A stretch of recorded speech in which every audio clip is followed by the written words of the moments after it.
All right, look, are you eating chicken, salad, all these things that are like healthy, avocado toast, things like that?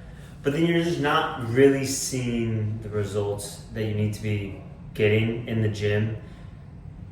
Stay, listen for the next 2 minutes, 3 minutes. I'm not going to take a lot of time. I'm going to tell you why this is happening. The first thing that matters is that you get a better understanding of what healthy foods actually are, right? So, of course, there's antioxidants, micronutrients, good macronutrients, all of these things in plenty of these foods. However, when you're talking about putting on muscle, losing fat, things like that, recomping your body, getting a better composition, the one that you want, you can't just focus on what people have been so influenced into believing that like avocado toast is super healthy for you. Maybe it's okay every once in a while, but there's no protein in it. There's a lot of fat, there's high calorie. It really isn't insanely good for you, right? But it's okay if you enjoy it, you can have some every once in a while, but you don't need to make that your staple breakfast every morning, right? So that's kind of what I'm talking about when we talk about getting healthy foods and doing things like that.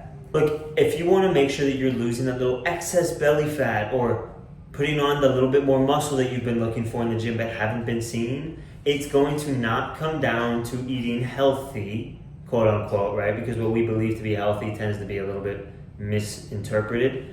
But it's actually just going to come down to calories, right? How many calories are you eating in a day?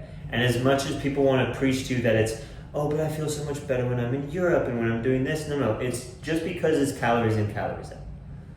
I mean, when you're in Europe, you're walking, I was just there, you're walking 20,000 steps a day, right? You're burning a lot of excess calories in your day to day. You're also eating less. What people don't understand is that over there, their portion sizes are this big. The portion sizes here are this big. I mean, you're literally getting bigger, like more food every time you go to buy something from the store or you buy it at the restaurant. It is quite literally going to just be more. Dive a little bit more into that portion sizes aspect of things, okay? When we go to eat, say, oatmeal, right? 1/4 cup typically is about 150 calories, right? Most of us, we just kind of eyeball it. We'll pour it in and be like, that looks about right.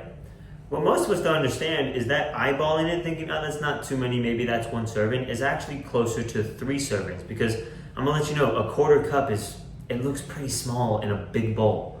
So when you're doing something like oatmeal, for example, you go and pour that in, 1/4 cup, this small, 3/4 of a cup normally fills up the bowl, looks like it's an actual serving.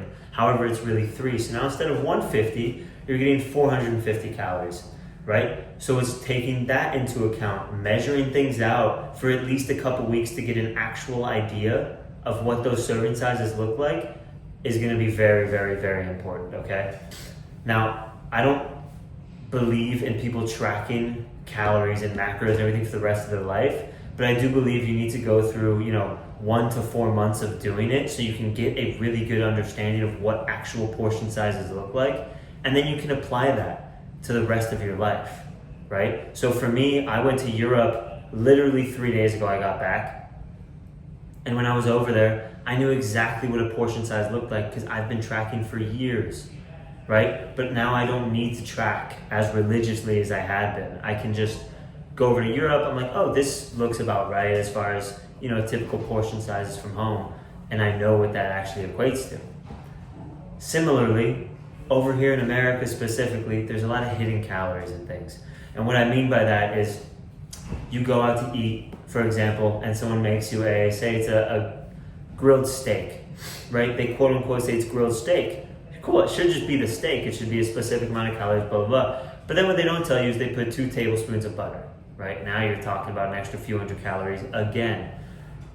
Similarly, say you cook your eggs in the morning. What do? You're just gonna do a dollop of olive oil, right?